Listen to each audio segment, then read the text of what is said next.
Good afternoon, class 12th. The second chapter today starts, and that is Lost Spring, and that is also written by Anis Jung. इस chapter में mainly बताया गया है स्क्वालर के बारे में, करप्शन के बारे में, चाइल्ड लेबर के बारे में.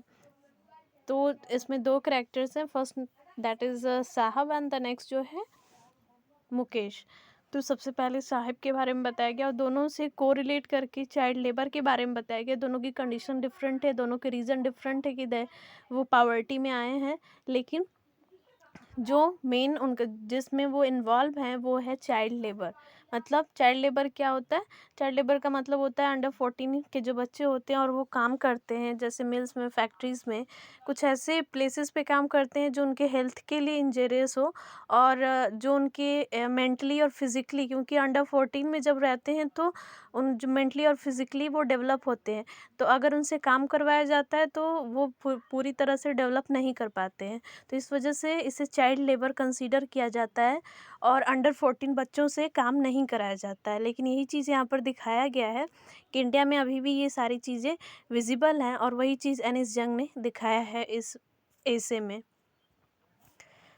तो इसका पहला पैराग्राफ देखते हैं. समटाइम्स आई फाइंड अ रूपी in the garbage.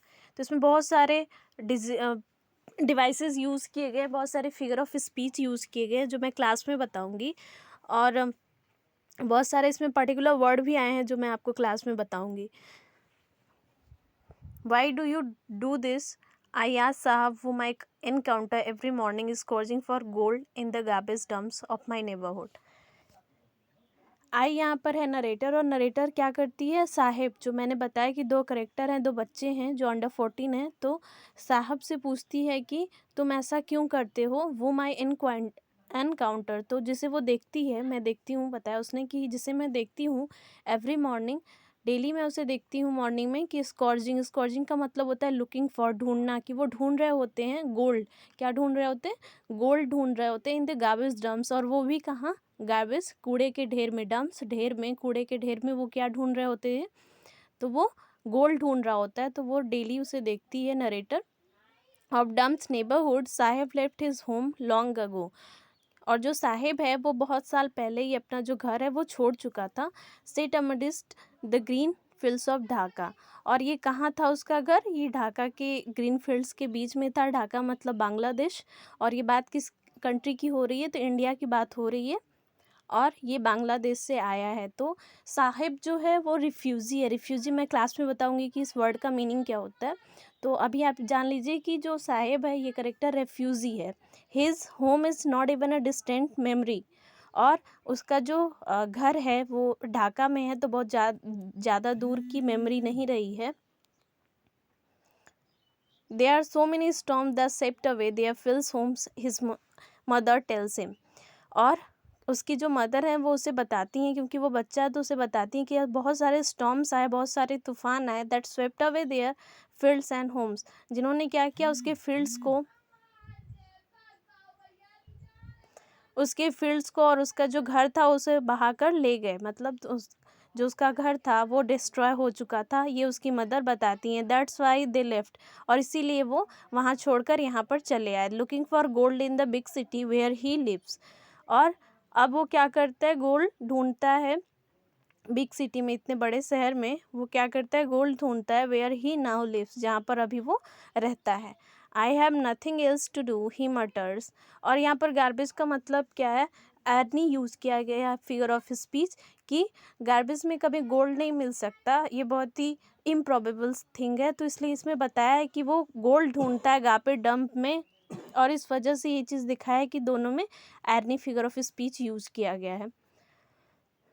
I have nothing else to do. तो जब वो उससे क्वेश्चन पूछती है नरेटर की तुम ऐसा क्यों करते हो, देन ही मटर से धीरे से कहता है, जो साहिब है वो धीरे से कहता है कि I have nothing else to do, मेरे पास और कुछ भी करने के लिए नहीं है. आई से ग्लिबली, तो नरेटर बोलती है गो टू स्कूल. वो उससे धीरे से बोलती है कि तुम स्कूल क्यों नहीं जाते? स्कूल जाने वाला काम तो बच्चा, क्योंकि तुम बच्चे हो तो स्कूल जाओ. Realising immediately how hollow the advice must sound. Realise का मतलब फील करना. देन वो तुरंत फील करती, इमीजिएटली तुरंत वो फील करती कि how hollow the advice must sound. जो उसने एडवाइस दिया है कि गो टू स्कूल, जो उसने सजेशन दिया है कि तुम स्कूल जाओ, ये कितना हॉलो है, कितना खोखला है, मतलब इसका कोई मीनिंग नहीं है। उसने तुरंत रियलाइज़ किया कि इसका कोई मीनिंग नहीं, इसका कोई इफ़ेक्ट नहीं पड़ेगा। देयर इज़ क्योंकि उसके पास, क्योंकि वो रिफ्यूज़ी है, उसके पास इस कंट्री की नेशनैलिटी नहीं है और ना ही उसके पास पैसे हैं कि वो स्कूल जाए। तो वो इस बात को भी जानती है, रीज़न को जानती है, तो जो वो क्वेश्चन, जो सजेशन देती है, वो समझ में आता है कि इसका कोई मीनिंग नहीं होगा। There is no school in my neighbourhood, when they build one I will go.